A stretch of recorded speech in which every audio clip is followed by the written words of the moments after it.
ওরে শ্যামলা বরণ গায়েরই রং, দীঘল কালো চুল, দুই নয়নের আলো যেন বেহেশতেরি ফুল। হীরা মন পাখি রে তুই, হীরা মন পাখি, হীরা মন পাখি রে তুই, হীরা মন পাখি।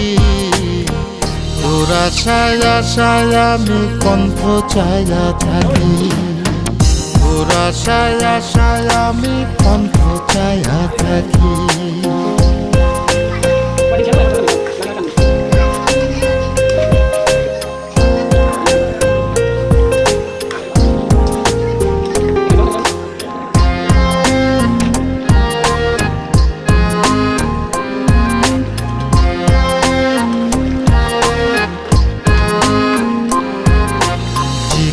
চাকন গায়ের গড়ন